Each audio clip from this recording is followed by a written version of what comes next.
In this video, I want to briefly show you how to kind of make the connection between the MNIST example and the Bernoulli example earlier, because you kind of need a little bit of that. So first of all, the getTest and getTrain functions are not really super relevant, because they're all about reading in the data from this MNIST all file, which is not the same format as what you'd be using. That said, there might be a little bit useful in the sense that you see that here, for example, you are defining batch access initially as a 0 by 28 times 28 vector. And then what you do is you add more examples, right? So here you're saying take the current batch access and add this stuff to it. Okay. It also might be useful to look at how I'm defining the y's. So here I'm saying one hot initially is going to be a vector of 10 zeros because I have 10 possible outputs. And then I'm saying, oh, but I'm talking about digit number k, so I'm setting one hot at k to be equal to 1. So here I'm first getting all the x's for 0, and then all the x's for 1, and all the x's for 2, and so on. And I'm also building up batch y's in the same way that I'm building up batch access here. So here also, unlike in the assignment, the split into training and validation and test is already done for you, right? Because you have the test and the train over here. Those refer to names inside this MNIST all structure, which you don't necessarily need to completely know about. So okay, so what you end up with is your train X, which is like that. So you have 60,000 examples. Each one example is 784 dimensional. And you have your train Y, again, 60,000 and 10 outputs each, right? So 60,000 by 10. So you should get that with your data as well, whether it's the language data or the image data that you're working with. So now let's see what we're doing. So in the maximum likelihood example, what we did is we built up the cost this way. So we built up the NLL, and then we built up the cost. So here we also added some regularization at the end. Didn't have that at the beginning, right? And then we ran the optimization. So we actually explicitly constructed this function. In here, we're not quite doing that. So what we're doing instead is we're saying, okay, so first kind of randomize stuff, whatever.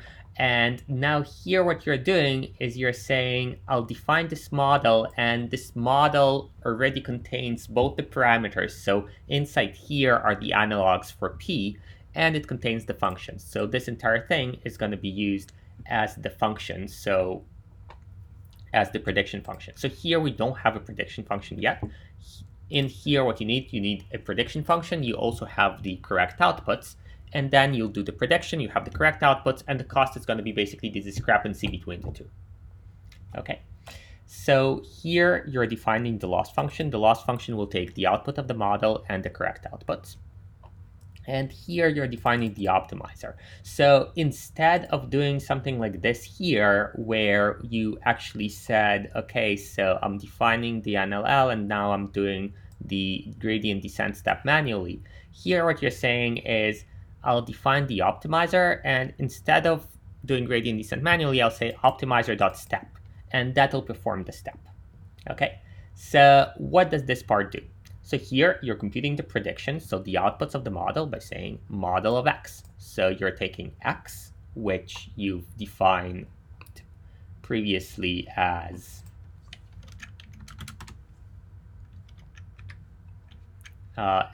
train X at train IDX, right? So here you split into validation and training. This, by the way, is something that you can use. So this would be the training set.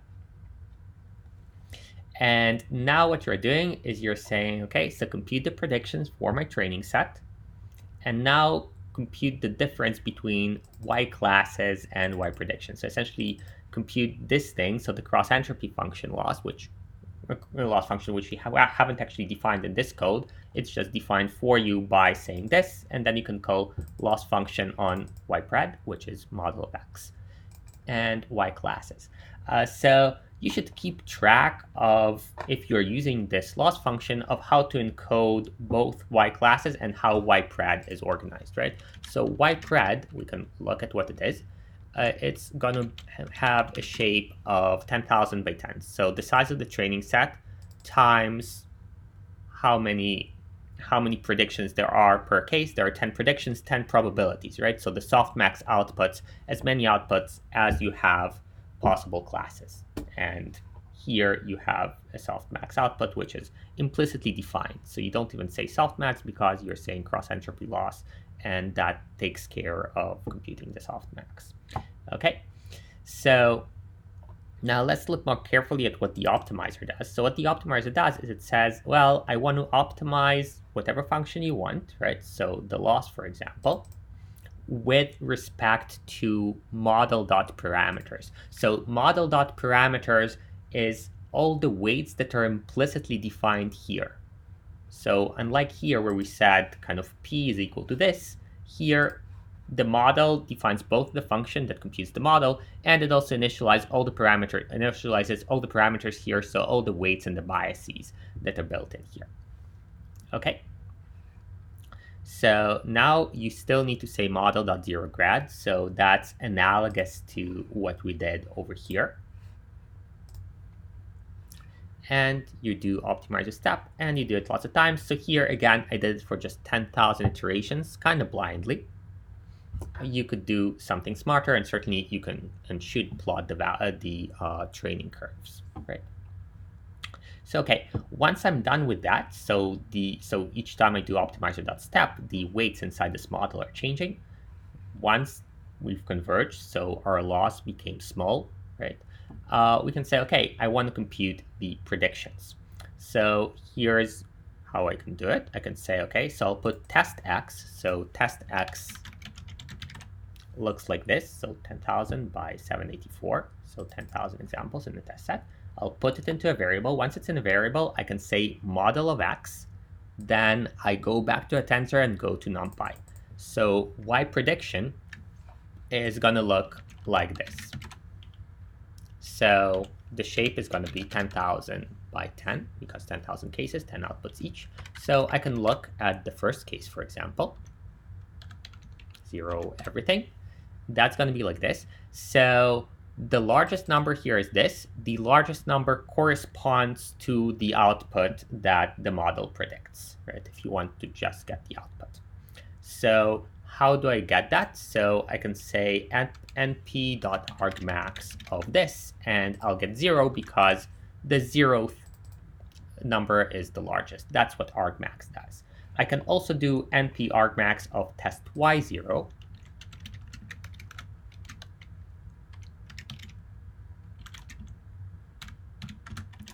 Like so. And that's also 0. And if those are equal, that means that the model guessed correctly. So here I'm not having the 0 everything because I want the argmax for every row in YPred. And that's going to be like lots of zeros. And you see the last thing is a 4, whereas actually it should be a 9 because the digits are in order. So here the last, so this one got correctly, this one is got correctly, everything got correctly that we see. Of course, like there is lots of stuff here that we don't see. And then 4 is not equal to 9, so that's incorrect.